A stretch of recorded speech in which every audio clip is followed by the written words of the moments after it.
Hello. Hi. Let me geek out for a moment. Oh my gosh. Okay, sorry. Okay, just this opportunity. It's so wonderful. So thank you. Yeah, you're Um, welcome.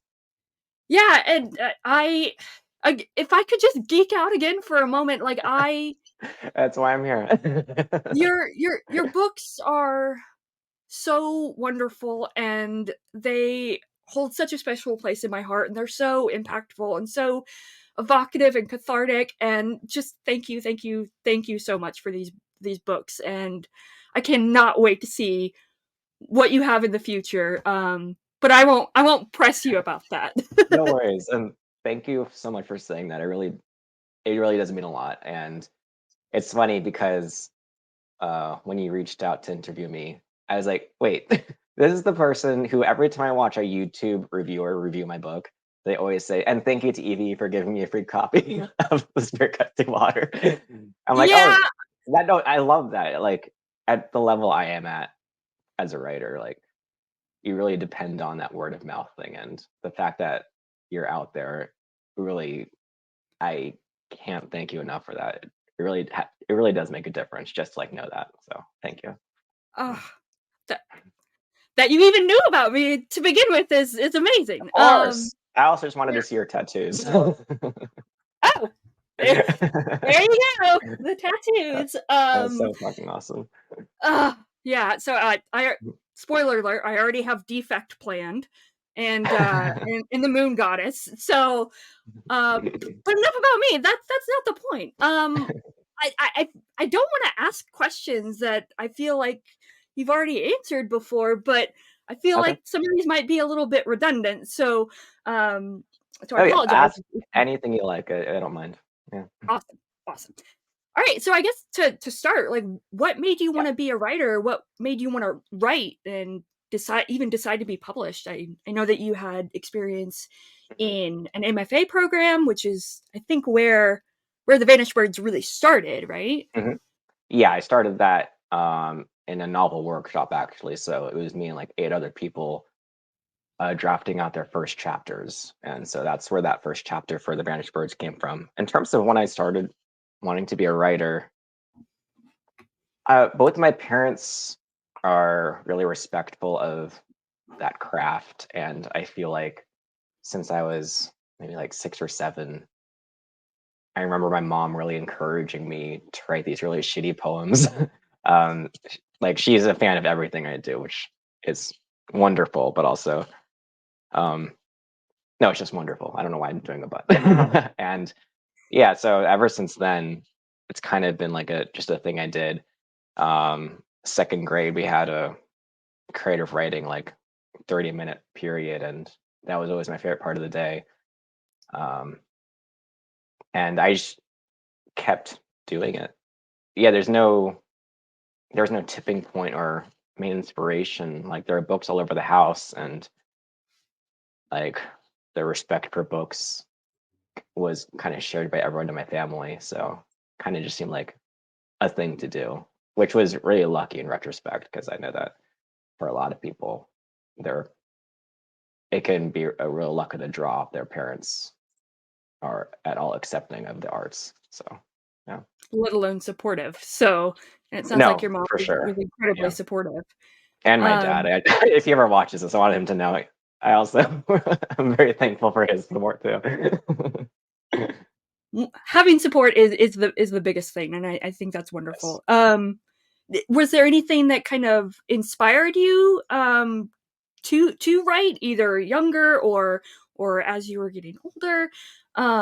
Anything in particular, or was it just a really amalgamation of everything? I think it was more the latter, just like an amalgamation of stories I really enjoyed, like movies, video games, music, musicals. And in terms of what really inspired my writing style, I would say that there was a short story I was assigned in, I think it was grad school or possibly undergrad, where it's called Bullet in the Brain by Tobias Wolff. Um, it's a, I really recommend it. I, if you read it, you'll see like I just I'm constantly stealing from the story, where the premise is like a guy gets caught up in a bank robbery and he gets shot in the head, and how Tobias Wolff plays with time, contracting and expanding it in really unexpected and unexpectedly moving ways. Um, that was just a really formative reading experience for me, and I've just been kind of cribbing off that for the next like 20 years. Yeah, actually, that was gonna be that was one of the questions that I had is, well, comments slash questions, is that, I The Vanished Birds and The Spear Cuts Through Water from a narrative structural perspective, they seem so different, but they're so, the commonality there is time. Mhm, In Vanished Birds, you're dealing with time dilation, and in the Spirit Cuts Through Water, you have this timelessness, sense of timelessness, mhm. throughout the story. And now that you've said that, it all makes sense from how you describe that story. So I am definitely interested to read it to see how it even more informs your works. So Yeah, for sure. It's funny also because when I started writing The Spear Cuts Through Water, I'm sure it is similar for other artists or writers, whatever, where the next thing you do is in direct reaction to the last thing you did. And I know that for The Vanished Birds, that narrative kind of jumps back and forth through time a lot and kind of escapes scenes very quickly to do like a big panoramic shot of history or whatever. And I thought, okay, I'm going to do just a very straightforward 5-day chase, no funny business with time. But like I can't help myself in that respect of I need like these escape hatches out of the present moment to kind of look around and short attention span creativity kind of thing, right? Like I need to keep jumping around in different places. So I feel like that's where the layered timelines came from, was just my inability to stay put. But yeah, the original impetus for writing that book was like not playing with time, and I couldn't oh, hack it okay. in the end. Yeah. Well, I if I recall correctly, you mentioned in a previous interview that Mhm. in writing The Vanished Birds, you kind of segued from the end of one chapter into the next narrative and the next chapter. So I was going to ask, how was that writing, uh, like the actual craft of writing these two stories? How different they were? How did that differ? How was it the Mhm. same? Was it the same process, and you just kind of revised and revised and revised, or?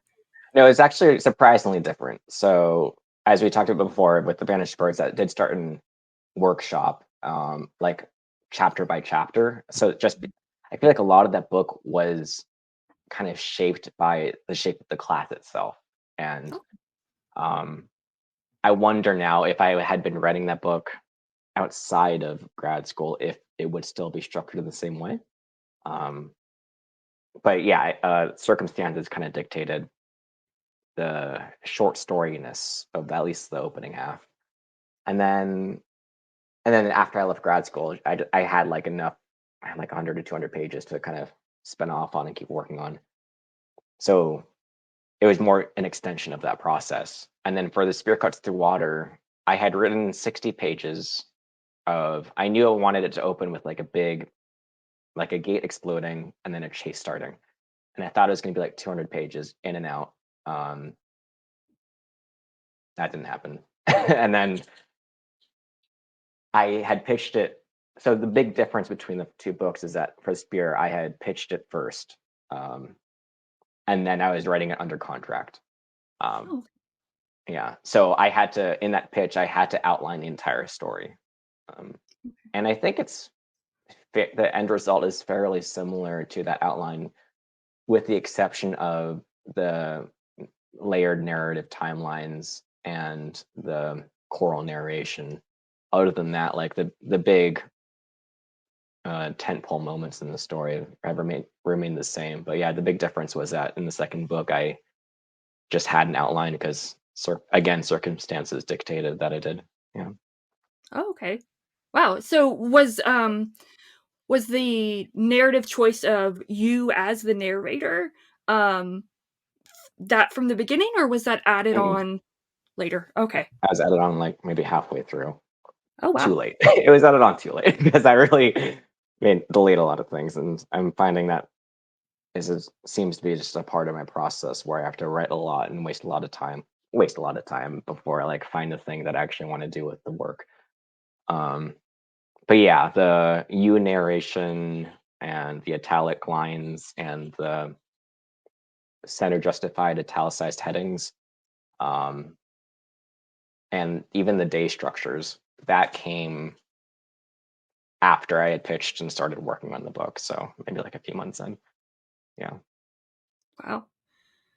Wow. Uh, yeah, and it's that's surprising to hear because it's it all seems so seamless. And I'm so glad you say that because it working on it was not a seamless process, and I was pretty sure by the end of it that this book was going to end my career because like I knew that I was being intentionally a bit loose and a little messy with how the story presents itself, and that can really go either way when you're presenting that to a reader. And so I felt like it was 50-50. I still feel like I haven't fully, even now, fully decompressed from that experience. Um, but yeah, it was definitely not a sure thing for me, and I was very nervous about it. well, it obviously worked for me. So you mentioned that the kind of the looseness of it. As a reader, I thought it was obviously very smooth, and I in both Spirit Cuts Through Water and The Vanished Birds, um, I feel like as a reader, that you pay homage to the genres and to tropes that are used in both sci-fi and fantasy, Mhm. but you play with them and you also kind of defy them in a good way, if that makes sense. And it just makes it feel so fresh, and uh, all the work is for is well worth it. So Thank you. It means a lot to hear. yeah, so I already got asked about the structure, and is there any other like genre or stylings that you've kind of or tropes that you've wanted to kind of tackle, or that you maybe wanted to tackle either in those two books and you kind of they made the cut or didn't make the cut, I should say. Yeah, no, there's definitely at least one more thing, and that's what my third book is. So I probably won't get too specific about that yet. But yeah, there's still a little bit more juice to wring out of this fruit. Yeah, Yeah. I will say that I loved the Vanished Birds so much that I'm like, how is he gonna? This is already perfection. How is he gonna do better than this? And this is what I get for thinking. So, That's um, so sweet to say. Thanks. and you know, these books feel so personal. I imagine, obviously, as a writer, they are. There's a lot of personal things that go into these books. Yeah. And especially with dedicating Spear Cuts Through Water, this one's for me. You you get the expectation that hey, this I'm not writing for the masses here. Right. Um, but there's still so much. It just shows how universal stories are and how universal the Mm. human experience is. And you really kind of simultaneously make it personal and and effective and not effective. Just impactful for for everyone, for other people. So I Thank you. that's it's it's a rare thing that I've been able to come across in books. So Mm. yes. That's yeah, it's very nice. It's funny when you mentioned the dedication for Spear. I had come up with that, and then I was like, oh, "This is fun and cheeky. I wonder if I can get away with it." And then I remember I sent it to my editor, and then as soon as I sent away the file, I had this sudden like icy feeling in my stomach, like, "Oh my god, I'm gonna come across like such a fucking asshole." It just felt so because one idea in one moment can seem so good, and then like an hour later, once it's like out of your hands, it's only curdles. You're like, "What was I thinking?" Um, so I'm glad the spirit of it came through of like Yeah. not to like yeah. So Yeah. thank you for Yeah, saying the that. tongue in cheek came in, but also like it's set the tone for Yeah, like you're in in for that a like treat, everyone. as opposed to maybe the first book where there were more like literary stylings in it. In the second book, I wanted to more embrace what it didn't have a chance to embrace in workshop in grad school, which is a very the pulpier side of story. And I feel like maybe the dedication was kind of suggesting that of I'm going to be indulging in like old childhood dreams with this one. Yeah. Yeah, my friend Dan, I'm not sure if you happen to see any of his reviews, but he Good. referred to Spirit Cuts of Water as psychedelic fantasy. I'm like, you know what? Yeah, I That remember is that. That was very exactly right. nice. And That I made me think it's feel really good to appropriate. hear. Yeah. Yeah. So Yeah. yeah, it's kind of you talking about time and stuff like that, and I think Mhm. again, it's like kind of cyclical nature of experience because is that something I guess it's akin to the time, sense of time, but is that Mhm. something that is you wanna continue exploring? Is this kind of cyclical, um, nature of the human experience, I suppose? Yeah, I think so. So now that you mention it, I do. I have the sudden realization that a lot of my short stories that I wrote in grad school were also kind of cyclical in that way, and I had assumed that it was just because I thought, oh yeah, that's just like good story shape, like big end where you begin, kind of stuff like that, and like basic like creative writing 101 stuff. But I feel like it probably goes a little deeper than that of my interest in cycles and the feeling like this is just like going to be playing on repeat forever. In a way that's like at once freeing and also feels kind of like you're kind of trapped in time in a sense.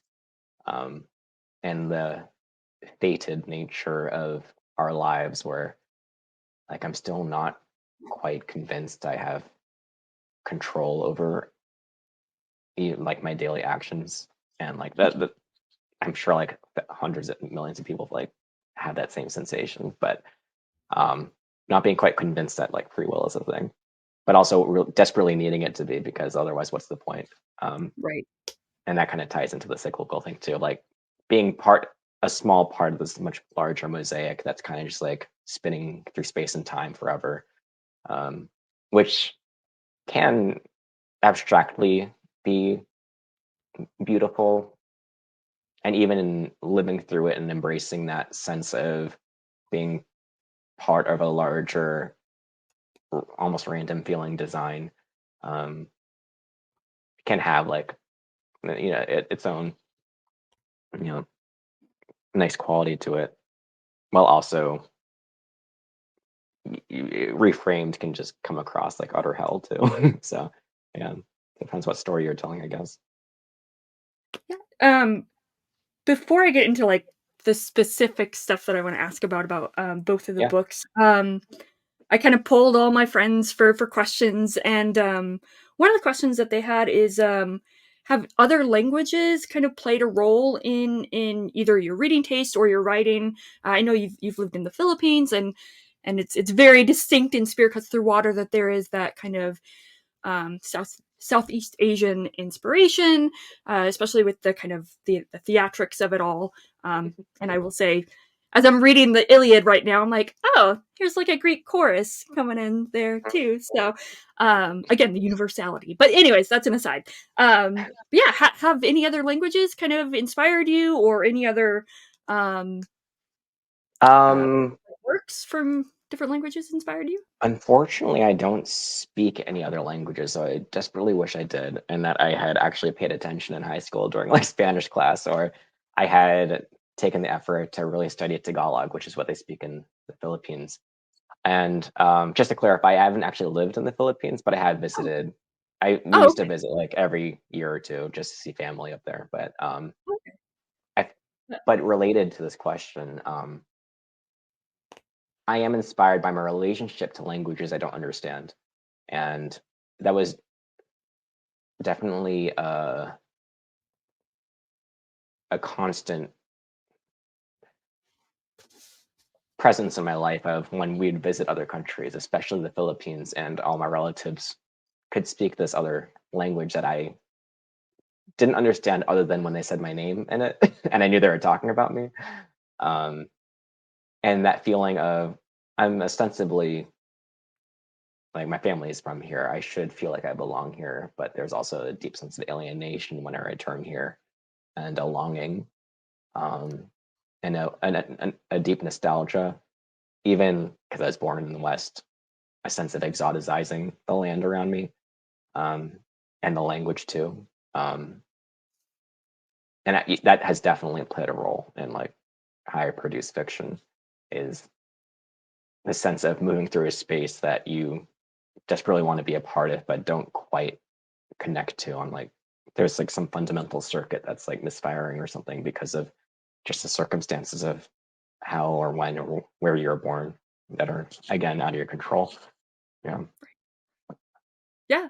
I think that's a great segue to Aro. Yeah. He's I feel like he's really representative of that of being kind of alienated and also trying to connect with people. I personally connected so deeply with him. So I'm an incredible introvert. So even Same. just this type of situation, I'm just like, Oh, uh, you and me both. I'm like, this is like the first video call I've had in like 2 years. oh wow, okay. So since the Vanished Birds started in grad school, was Aro already in your mind in that first chapter, or did Kaeda start it? Did you have the Duba seeds in mind? Umbai 5, Umbai 5. Yeah. Uh, where was like the seed that started it all? The seed that started it all was the time displaced relationship between Nia and Kata. I Aro did figure into that grad program draft of that first chapter when I had finally when I was like writing through drafting out the story and I was thinking about what I needed to happen. I knew I was writing a book that at some point Nia would be encountering this kid. And I was like, well, I can have it in this first chapter, and this can be like the thing that kind of starts the story off. Um, but it did start first with Kata and Nia's relationship, and then went from there. Yeah. Yeah, I the frequent response when I've discussed the Vanished Birds with folks is they're surprised that you get this full story of this man's life in the first chapter, and they don't know Yeah. where it's going to go. Um, and then they're pleasantly surprised. Yeah, I was really happy with that. Um, and that was the main interest I had in writing that first story was because I feel like it's a trend in fiction ever since like Game of Thrones, where you think that you know who the hero of the story is, and then there's gonna be a subversion of whether maybe like that person dies or something else happens, or the camera of the story refocuses onto someone else, and Mhm. that's always an exciting prospect for me when that happens. And I guess this is just another way of doing it, where I wanted to write like the story of an entire life in the first chapter because that's just resonant with what I wanted to be talking about in the book. And B, narratively, it's exciting when you think you're following this character as the main character, and then time just keeps going, which is also resonant with the story. And you're just like watching the story kind of like fall through their fingers almost. And then they're kind of kicked to the side. And that's just ripe for a lot of, dramatic opportunity. Um, usually I don't talk like this. But yeah, it seemed like a good idea at the time is all I'm trying to say. Yeah, and I think it's a really great kind of probably looking too deeply into it. This idea that we all think we're main characters Mhm. in our own story, and sometimes we're side characters. But in the case of Kaeda, like even though he is technically a side character, he's so crucial to the overall story as a whole, and the impact and just how much his impact is on the world, even though he doesn't see the not ramifications, the result Yeah. of his impact. And I think that's a really beautiful thing to kind of see and explore and think about. No, Um, absolutely. And I feel like that's something that I kept exploring in Spear also, and probably in this next book, is this idea that your actions have so many more resonances than you're aware of. So even if you feel left behind by like some larger story or whatever, you have no idea what larger ecosystems that you're influencing in whatever small way. Like there's so many layers to life that we just cannot even experience because of our limited human senses. Like we can't see through time, we can't see through like objects in space. It would be a very limiting perspective to assume that we know the extent of our actions and the results of them. Um, so that excites me too. So yeah, I'm glad you pointed that out. um, I guess kind of going chapter by chapter. Mhm. We get Nia in the we get fully introduced to her, get her story, and the flute. Um, was I guess where did she come from? I know you mentioned that the connection between her and Aro was kind of there, but Mhm. and I think I read or saw that you had some inspirations from Aliens with Ripley and Newt, I think, if I Yeah, recall. that's so funny. Yeah. I forgot I said that. It's true. Yeah, I did. Yeah. My husband did yell at me. He's like, "You haven't seen Aliens yet. You need to watch it." So You should. And that I always feel like I have to caveat this opinion where I'm like, yes, the first Alien is like the greater aesthetic achievement. What I really like about Aliens is James Cameron's eye for setting up the geography of a set piece and being patient with leading up to the bigger story, which is something I personally also take inspiration from. With like Spirit, it takes like 100 pages before you get to the main story. But I feel like it's like time well spent because you're just like putting money in the bank so you can withdraw it later. Um, yeah, so in terms of just like architecting an action movie, um, Aliens is well worth the watch if you're into that kind of thing too. Yeah. my husband will be very happy once I finally watch it. I'm just here to be on his side. Yeah. So yeah, so going back to Nia, Yeah, it's I was actually thinking about this the past couple of days, kind of. I'll be honest, kind of prepping myself and sure. getting up the energy and the courage. Um, but she is. We get a little bit of her backstory. We kind of get glimpses of why she's willing to even give up her family and her life essentially for, let's face it, a capitalistic monetary wealth Yeah. with this transport ship. um and I realized that other than that, like, we don't I feel like Aro and Fumiko are two of the main characters, and Nia Mhm. is she is the, I guess, the, I don't know what the undercurrent for both of their stories. Yeah, um totally. so were there any other inspirations for Nia as a character or her relationships with anyone? Is there anything that, again, kind of didn't make the cutting room floor that you wanted to include in her story? Um, I don't think so. How I tend to do backstory with characters is um, all the backstory you see in the story is all the backstory I came up with. Okay. Because I have a very strong feeling that you can't know everything about anyone, and it helps retain that sense of mystery and unpredictability when you're creating a character to kind of let these moments kind of interject themselves, these little snapshots of their past to kind of inform what happens next without feeling like you have this comprehensive biography that you can have the hubris to assume then armed with this knowledge that you can then chart out the rest of their story in this story.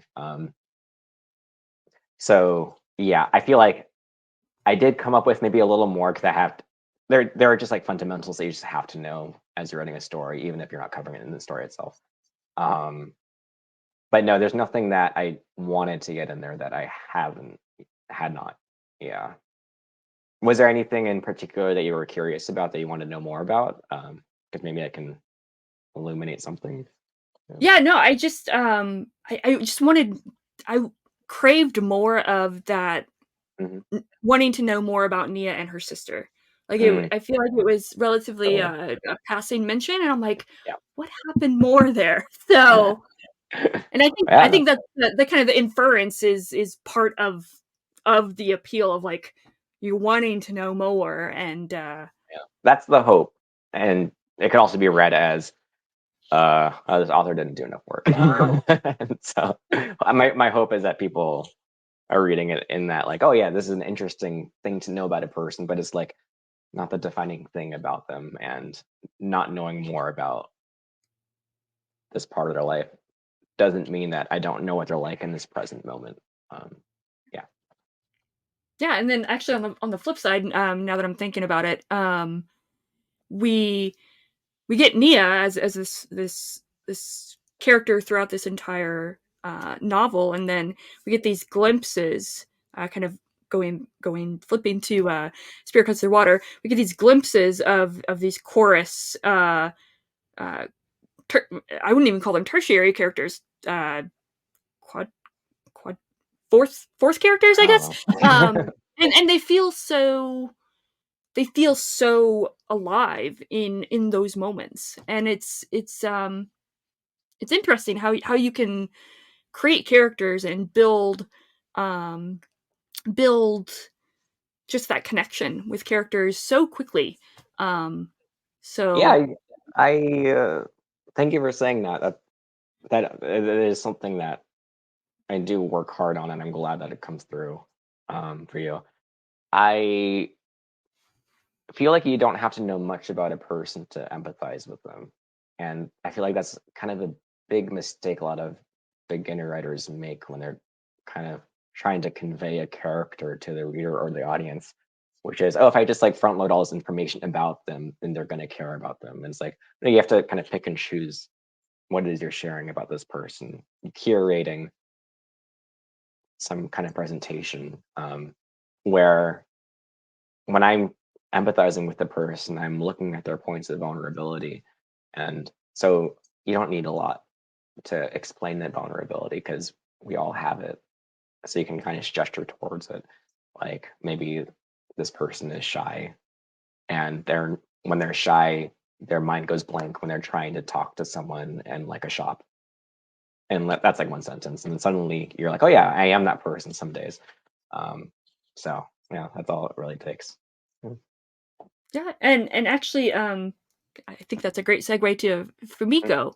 Yeah. um in any other story, she would be the villain of a story, I feel like. And but I'm just so sympathetic to her as a character. Hence why I have the the the pelican. And she's living in a world that is making so many demands of her, and her mother is physically so demanding of her, and purposely makes her quote unquote ugly.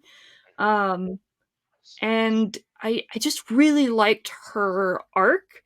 Um and is so was was Dana already, I guess, was Fumiko always as fully fledged, similar to Kaeda, with her relationship with Dana, or was that just, I guess, where did Fumiko come from, and what was, how did she come to Good be, and question. what was her growth? So I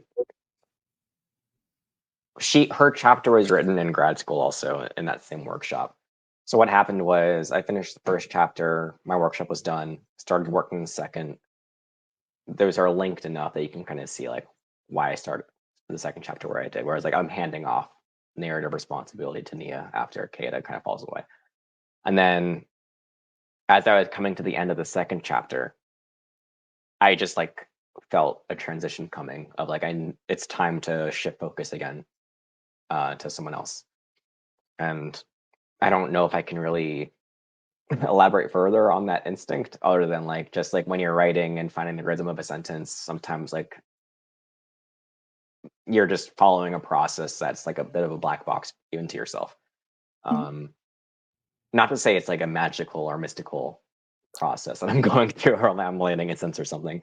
It's more just like there's lots of parts of the brain that I'm not in communication with when I'm writing, because it can feel a little instinctual.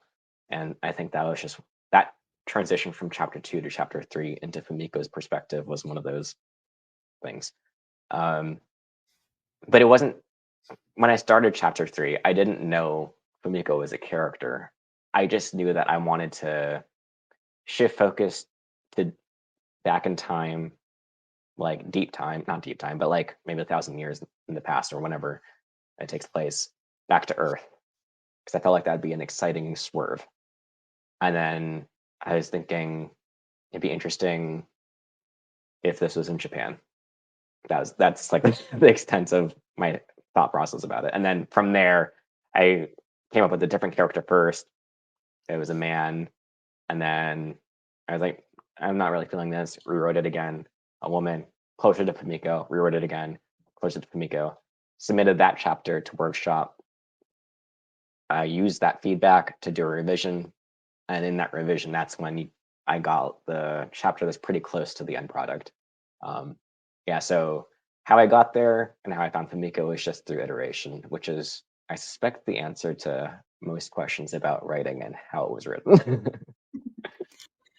Yeah, the her chapter is a myriad of emotions for me with her Mhm, connection to the pelican, to with the broken wing, but also there's this sense of even though I've reread it multiple times, the sense of anxiety with this climate crisis, and it feels mhm, so even though it's sci-fi and it's supposed to be in the past, but it's a far future, it feels so real and now.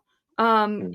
Is that something that you aim to do in your writing? Is to kind of not necessarily just look for the ideal, but to reflect the now? It's not a primary intention, but I think like a lot of writers, I can't help but be influenced by the present moment as I'm writing stories, no matter like how fantastical the premise is.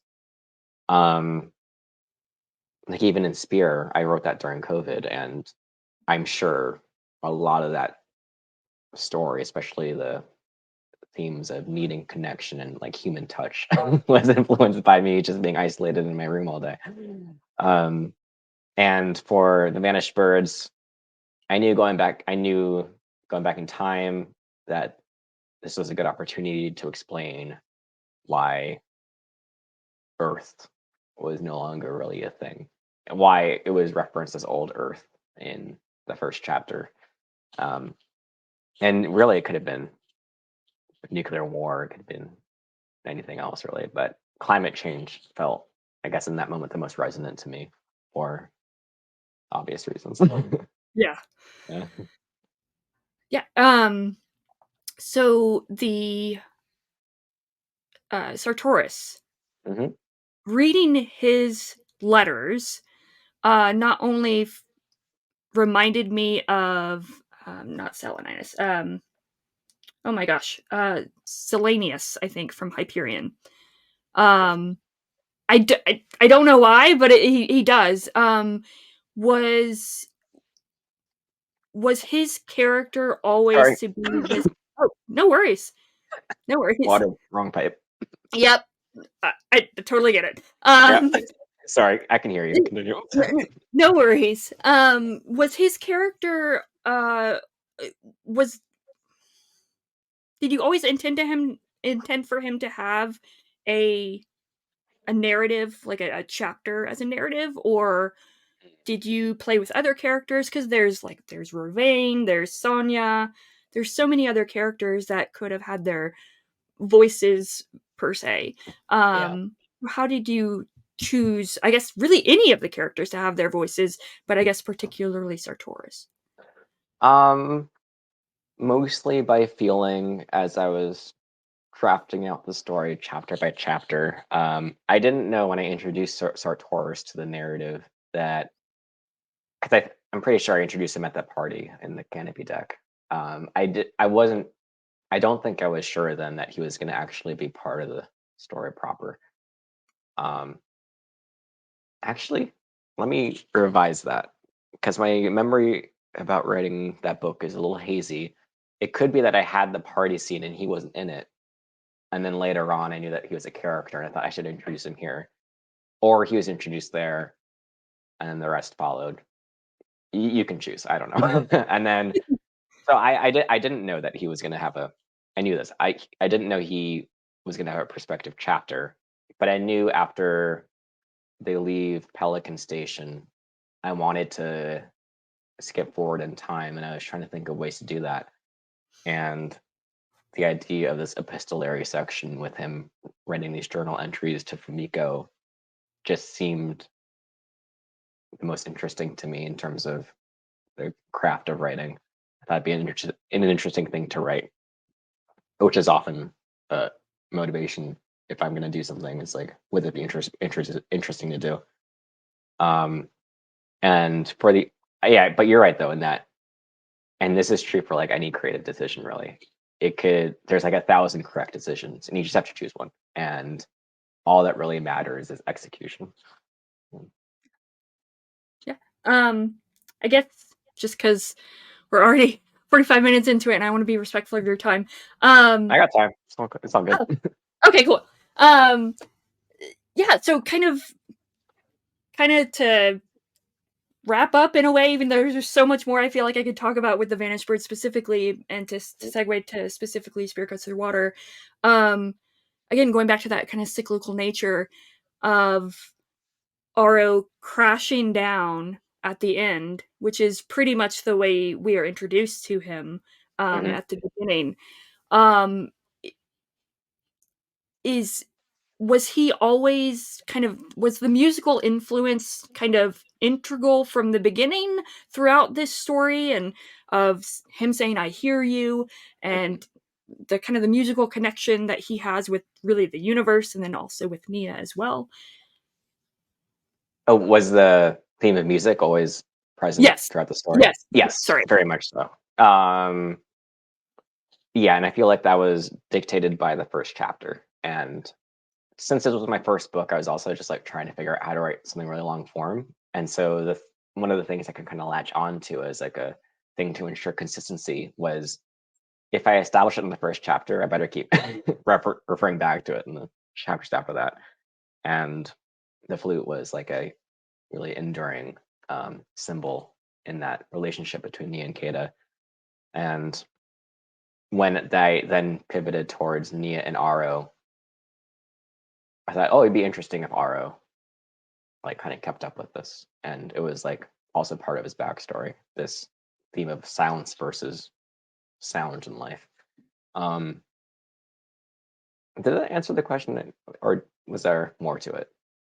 Yeah, I think that makes answered it for me. So, Okay. yeah, Yeah. it's as someone who used to play, albeit the probably not the flute that you had in mind, but I played flute in high school, all throughout high school. I'm like, Nice. yeah, it's the Yeah. flute.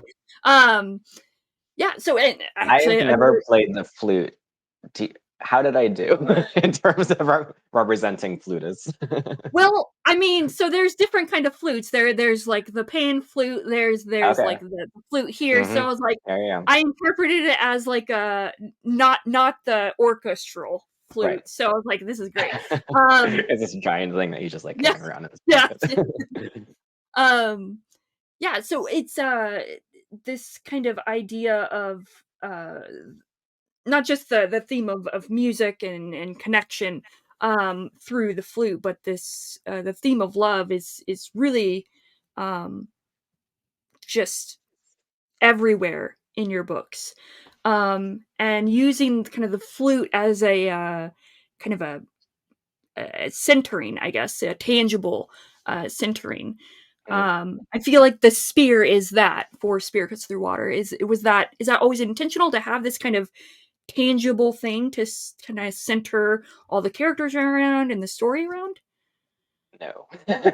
But it turns out this is just like a thing I do.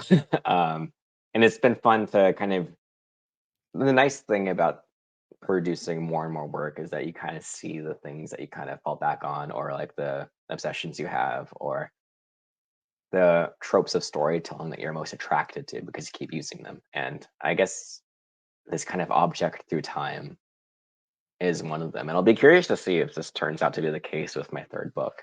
My guess is probably. So yeah, we'll see. But no, it wasn't always intended. Wait, what was the question again?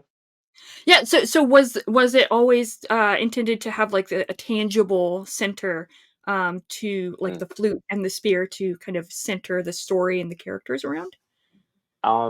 Wasn't when I'm taking like the broad view of the story as I'm drafting it out. I'm not sure, but definitely through revision, that was like the goal I was aiming for. Um, yeah, that's kind of the story of my creative writing career. Is I, if there's a question of how something came to be, it was just through redrafting it over and over again, trying to find it. Really, yeah. Awesome. Um, how I mean, we're introduced in The Spear Cuts Through Water to this emperor, again, similar to Kaeda, you think he's gonna be this Hmm. huge character, main character, and then he's killed off very quickly, well, relatively quickly, um, in a very shockingly, like, simultaneously beautiful but incredibly violent, Yeah, man. way. Um, is was he going to be the catalyst of everything? The emperor and his death? Or did the moon goddess start first? I guess, again, where did the germ of Spear Cuts Through Water come from? The germ of Spirit Cuts to Water came from me wanting to write a fantasy novel. And then I had like certain images and tropes in mind that I wanted to kind of follow through on. And when I imagined the story in my head when I was first getting started, I was imagining two images or three. The first one being an explosion out of a gate, and then a carriage kind of roaring through the cloud of dust or whatever, and then that would kickstart like a really intense chase sequence that would take the entire book to follow through on. Um, Particularly inspired by the movie Mad Max Fury Road, which I really love, and which is similarly nonstop and relentless in its portrayal of just like going from point A to B to back to A again, and just being hounded the entire time. And a very physical feeling story. So I wanted to capture some of that in a fantasy novel. Um, so that was the germ. The Emperor, when I was trying to think of why this gate was being burst through, that's kind of like where I started building out the world from there. And the Emperor kind of naturally followed through on why that gate was there in the first place. Were the three terrors, did they come soon after in Hmm. regards to kind of development? Because they are, well, terrifying. So The particularities of the terrors came later, but I like there's like a the trope of like sets of three in fantasy, traditional fantasy especially, and I felt like having three of these kind of originally they were like in these cloaked, figured, and vividly colored carriages, and you just knew them as like the three brothers or whatever. Um, and I liked the idea of these three kind of evil ciphers that you can't quite get a read on, and that ended up changing a lot as I drafted through the story because it's not very interesting to write about a complete cipher. So you want to kind of find the person there too. But yeah, the image of three terrors came early on, and then I kind of developed the idea of them as I uh, was drafting out where I wanted the story to go and who I wanted the protagonist to be dealing with on their way to the coast. Yeah, and so were they always, kind of, children of the emperor and the moon goddess, or was Oh, there I don't remember. I am thinking they were always the children of the emperor. I don't remember when the moon goddess figured into it because I might have started drafting out because I remember the first thing I wrote was this gate and then a carriage bursting through it. And I don't remember when I came up with what was in the carriage and why it needed to get away so fast. So that's a good question, but yeah, I just don't remember. Mm. um, s I'm probably gonna butcher the name, Saam, I think is the name of the first, terror. Um, so even though these I guess similar to Fumiko, even though these terrors are, well, terrifying and they would be villains in any other book, um, I feel like you give them not necessarily a softness, but with Saam, his love for June, and with Luubu, he's a painter. He loves painting, which you Mhm. wouldn't necessarily associate with these horrible, terrible characters. Yeah. Um, is was that intentional as well, or did you just kind of want to have an aspect to them that would kind of flesh them out a little bit?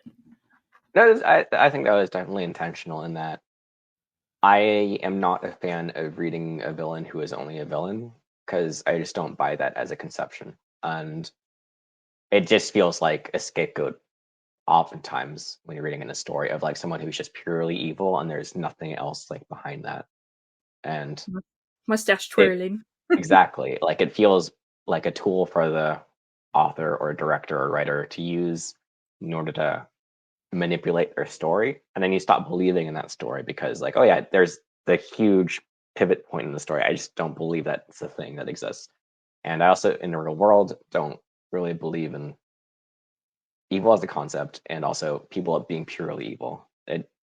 I believe that there are people who don't have a lot going on other than the bad things they do, but I would differentiate that from the concept of evil. And so when you're or villainy. And so when I'm thinking about a story that has villains in it, like this one does, which was a first for me because I haven't written like antagonists like this before, where like they're larger than life and they're fulfilling the role in the story as villains. In order for me to be interested in them, they had to have these points of vulnerability we were talking about earlier, where I need to, if I want to spend time with them in the story, they can't just be like be really fucking annoying, right? Yeah. It's so easy when you're writing someone who does bad things for them when they don't have a lot else going on other than the bad things they do to just be unpleasant to experience in the story. And sometimes that can be used for intentional effect to good effect, but it's a tricky thing to balance. And maybe it just speaks to like my own lack of self confidence in that arena where I felt like in order for me and probably the reader too to be interested in reading their sections, there has to be something that kind of speaks to some kind of life behind the villainy, as it were. Yeah, so that's where that came from. Mm. And I think these kind of aspects of of light in a way, I can't find the word to describe it, Mhm. to these characters really kind of like not exemplify, not exacerbate, but they really like amplify the the atrocities that they perform. Um, and if they were just Totally. doing horrible things nonstop, you would almost be, I feel like, not quite deadened to it, but it wouldn't be as impactful. I feel like No, I think that's a as great point. Is that when you're juxtaposition is a really effective tool when you're writing out a scene or a story, and having you're right in that having that light be counterbalanced by really intensely grotesque violence or degradation. That's also just like in the visual theater of the mind, that's just like an interesting thing to look at, like in a painting of like light and dark. And so again, in fiction and prose and writing, that's also just an interesting thing to think about or to experience in story. Yeah, and you do that in the prose as well. The line that I my single favorite line in The Spear Cuts Through Water of the many wonderful, beautiful lines is, um, "The flower was cut from its stem, its red flowers strewn." Yeah. It's so it's about the first hare's head being cut off, but it's it is horrifying and, violent, but it's so beautiful.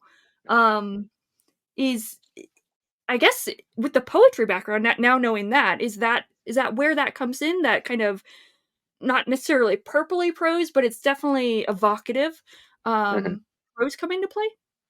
Um, I should clarify, I don't have any background in writing poetry other than when I was like 5 or 6.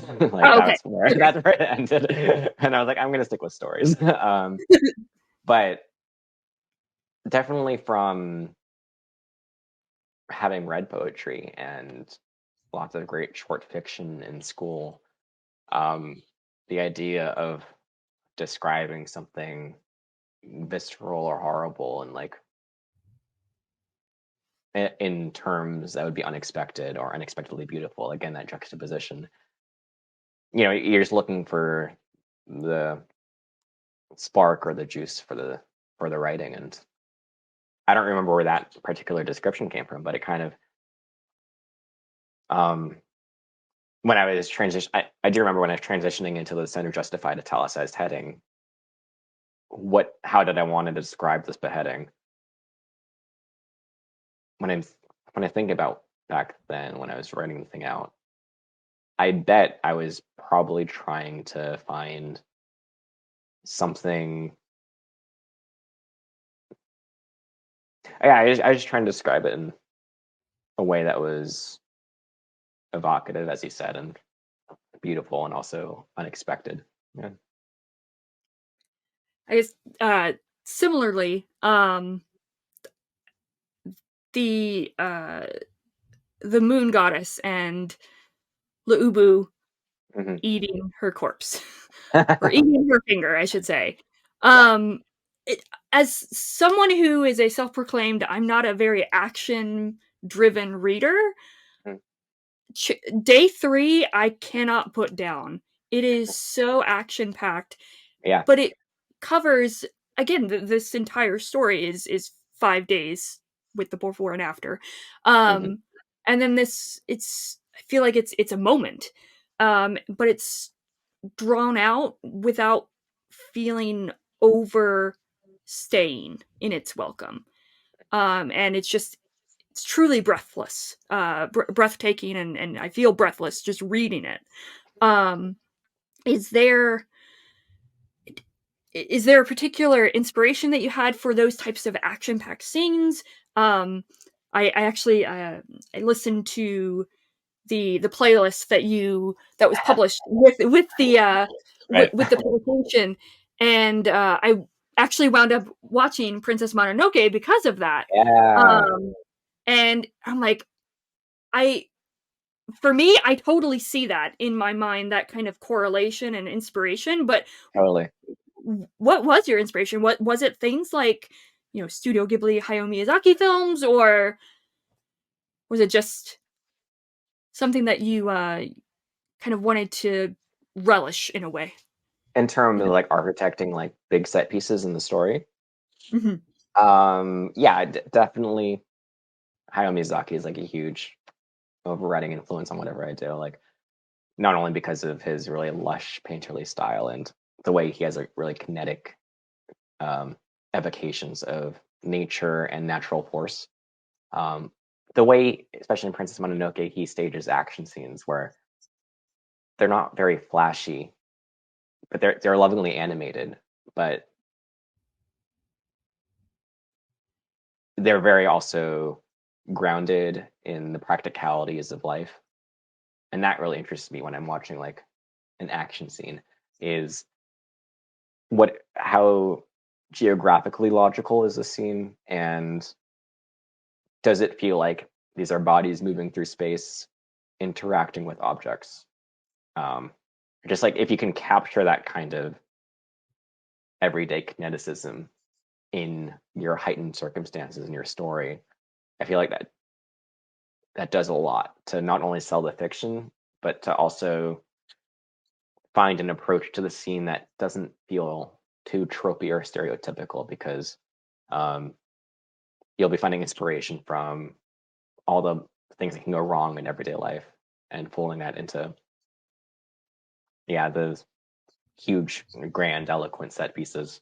Um, I've, in terms of, yeah, so with the Spear Cuts Through Water, when I started writing it, that was one of the goals I had in terms of developing the craft, was I wanted to improve on scene work where I stay in a scene and I don't leave it in time.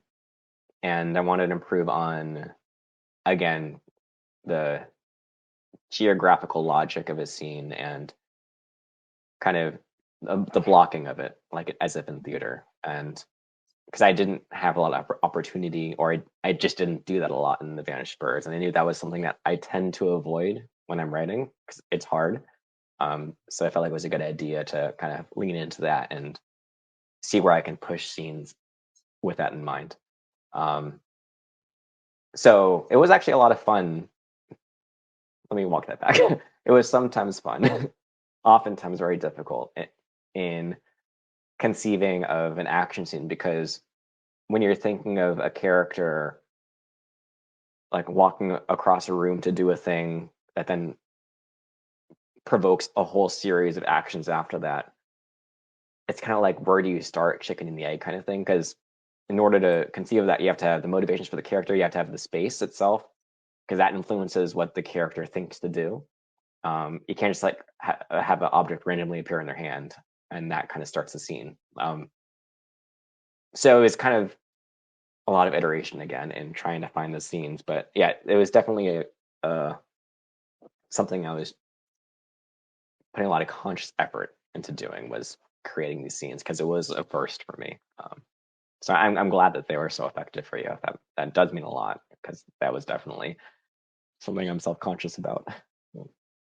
So was the other, I feel like, very action packed scene with the third terror, Mm, was that also always in mind as well, like how you would not necessarily end the story, because obviously we get the after, but this kind of final day, was that yeah, also always something that you had in mind, with kind of this action driven ending? yeah, yeah. No, I had, like, when I first started, I had the general peaks and valleys of the story, and I knew that I wanted the middle of it to like be this huge climax where it feels, I wanted the reader to feel like, well, I don't know what else the author has because he already spent all of his coins on this one scene. And then that's always exciting for me when I'm watching something where, if it feels like I j- I was just served the main course, but then the waiter is like, but we have another course waiting for you. Like that's just a really exciting prospect for me. And I wanted to capture some of that too. So I knew that the third and the fifth day were going to be as big as I could make them, and I needed to make the fifth day bigger than the third. In terms of the particulars of what happens in the fifth day, that came much later as I got further and further into the story. Like I knew that there was going to be a confrontation there. I didn't know what kind. I knew I needed it to be big in like every sense, which is probably where like the giant terror came from. Um, and also probably influenced by Princess Mononoke again, in terms of that third act giant moving through space. Um, yeah, Um, switching gears a little bit, sure. June and Kima, Mm, they are the heart of the story. I feel like in all these layers upon layers and layers, they are the heart of it. where did they come from? What was their inspiration, um, individually, and also their connection together? Yeah, Because I feel totally. like their relationship is so beautiful to kind of read, where you have this combativeness, literally and figuratively, between them, and it's Yeah. they don't know how to convey their emotions or their feelings to each other. So as you mentioned multiple times throughout the novel, dancing and by extension violence, fighting, is Mhm. the only thing that they could use to kind of convey Yeah. what they're trying to say. So where did they come from, and how did they They're sure they were part of the original conception for the book, because I knew that paired with my notion of wanting to write a fantasy epic, I wanted to write a fantasy epic that, how do I phrase this? There has been a long history of genre work where the stories that have romance in them still focus on their genre stories, but having that undercurrent of romance in it, Mhm. where that central romantic relationship is the assumed is like one of the assumed tropes that the stories can be engaging in, and they're always usually a man and a woman. Um, I wanted to write the fantasy epic in that same mold, where there was a romantic aspect to it, where the assumed relationship going into it was going to be between a man and a man, um, without that kind of taking over the story, um, but still being important to it and inflecting it with the emotion that it would deserve to be inflected with. So that was part of the first pitch, was that relationship. In terms of the specifics with them fighting, um, that kind of came naturally as I was writing them out.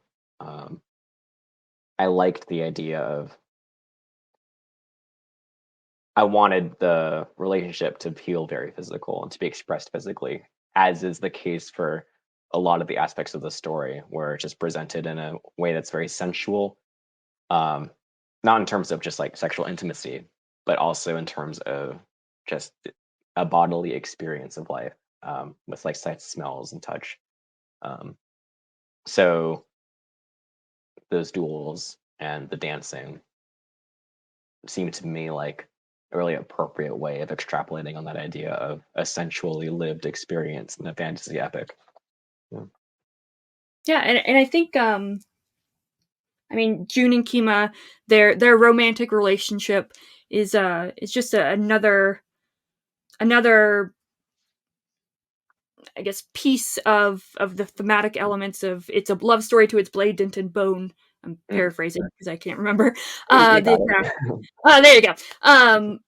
But it's not just about their love story. It's about the love between you and Lola, you and the brothers, and their brothers, and in a way, kind of again going back to the terrors, like the first terror is his love for June, and Lubu's love for, oh, selfish love in a way. Um, and then the third terror is love for Kima. I think it's just really all the facets of love. However, love is not always a good thing. There can be some bad things done in the Sure. name of love, and associated with it. I think it was just really effective, thematically. So Nice. Yeah, I'm glad to hear that. And I will say that thread was present early on in terms of my desire to write the story, because I knew the beginning, which was burst out through the gate, carriage chase, and I knew the end, which I was like, I know I want this to end with a sex scene. I don't know why I wanted that, but I was like, it felt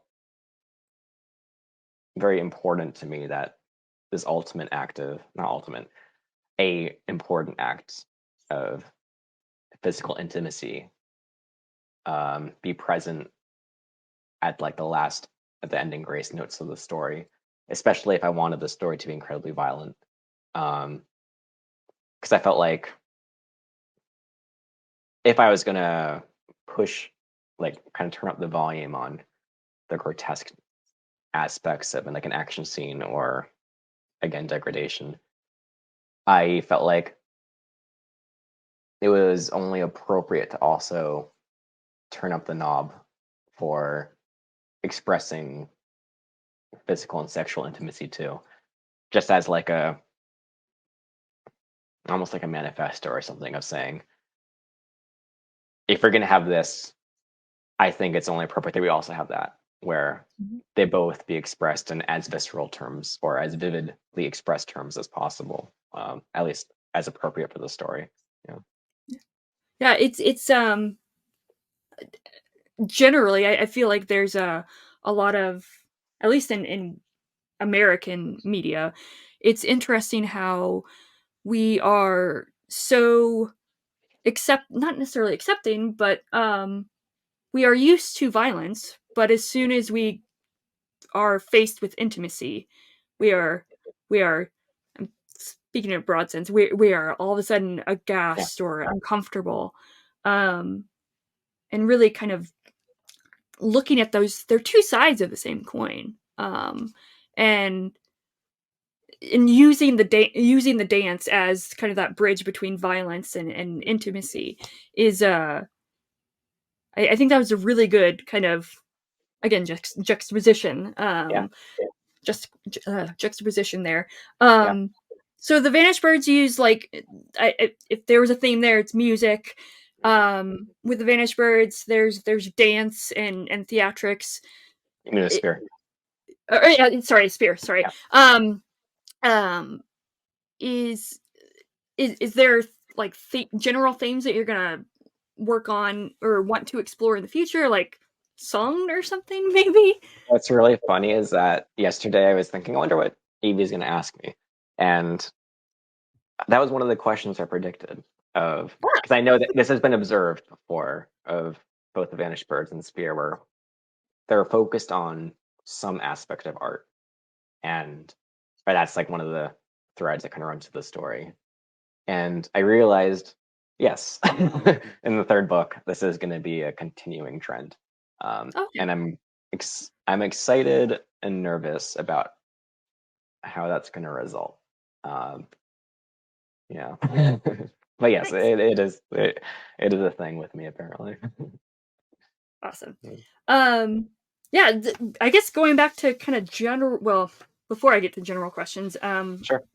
people will lambast me if I don't ask this question. Speaking of going back to Defect and how wonderful and amazing he is, how did the Tortoise Network come to be? That's a good question. I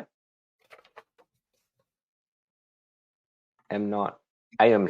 I, I was about to say I'm not sure. I think I do know. And have you ever read? Have you seen the movie Akira? It's like this anime from the 80s about I haven't. I've telekinesis, heard of it though. but you know of it. And so it was adapted from a manga, which is like maybe like 6 or 7 volumes long. And that one's less read or viewed than the movie is. The movie is an enduring pop culture object, but the manga, I think, should be more widely read because speaking of inspirations, I took a lot from the manga in terms of um, the sense of unrelenting, nonstop narrative movement and really kinetic action moments being counterbalanced by like really vivid and intense architectural eye for detail, like panel by panel, and the sense of coming up to like a cliffhanger or culmination of events and still having like 1,000 pages after that and being like, I am so excited to see what else this guy has for me because again, it feels like he spent all his currency already. So that was a big inspiration. And I do remember now in Akira, not to spoil anything, but in the latter half of the series, there are these psychics on poles that act as like a kind of panopticon for their boss, basically, who's communicating with them through the mind. And I think that conception of, but it's not like too thoroughly explored Mhm. in the manga. It's more like used as like a minor obstacle for the protagonist to work through. And I thought that was a really rich idea of a psychic security network running through a country. It's also very resonant with contemporary life and the feeling of constant observing and feeling completely vulnerable and naked in the eye of the thing kind of shaking you down before you can pass through the gate. Um, and it's also, and so that's where the network came from. And then having them be tortoises, I was looking for an image that I would hope be arresting and interesting. And I thought of these giant creatures like hoisted up on these towers that are like also a little disgusting, because it also amused me that I knew that one of the tortoises was going to be joining the journey.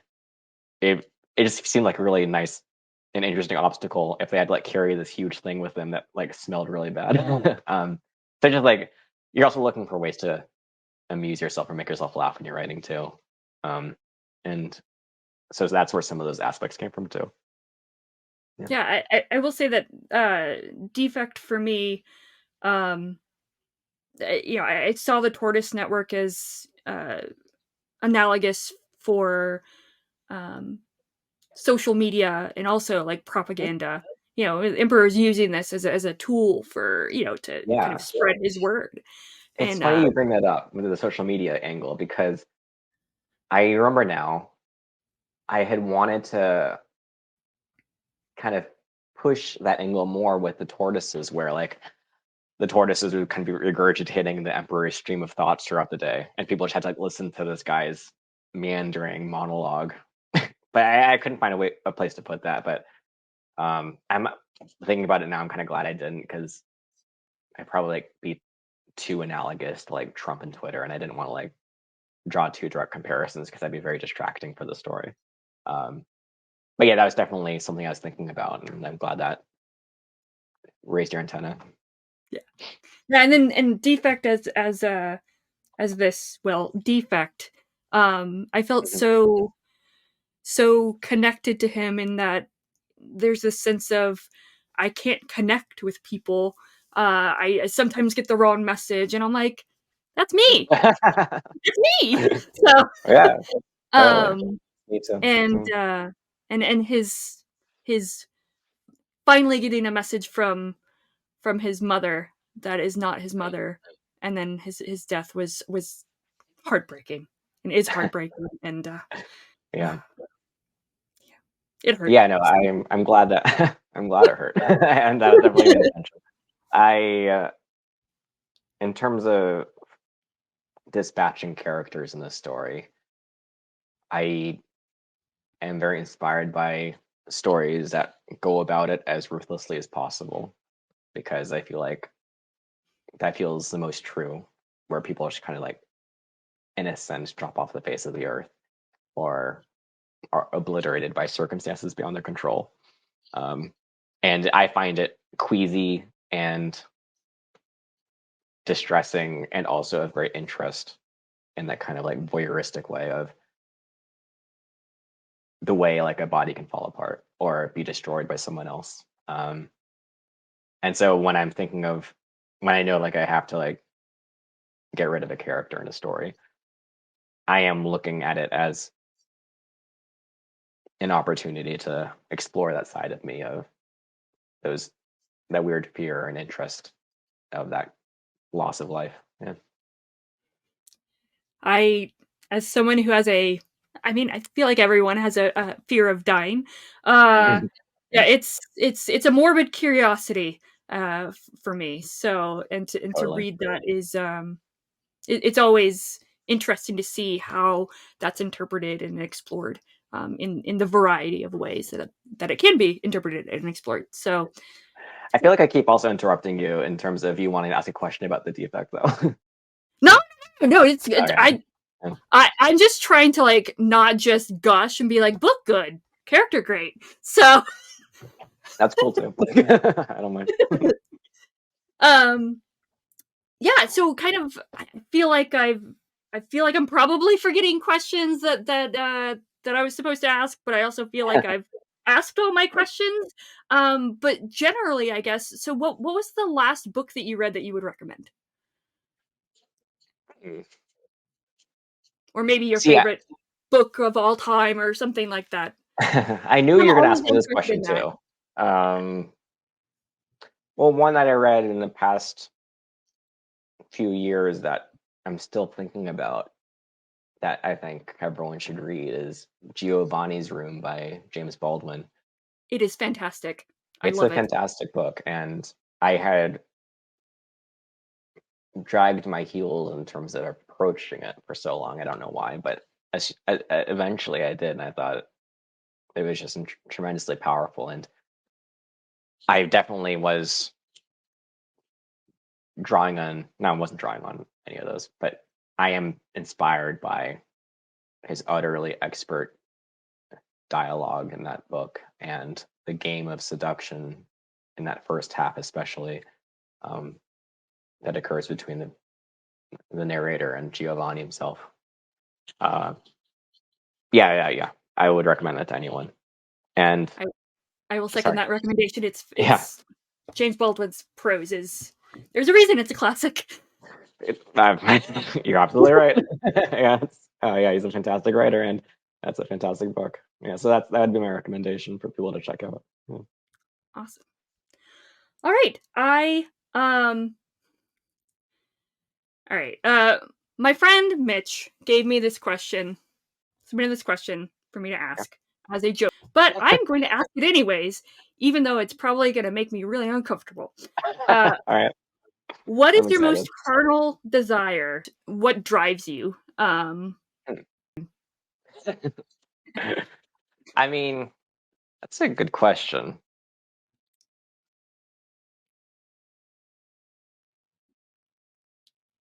I think what drives me is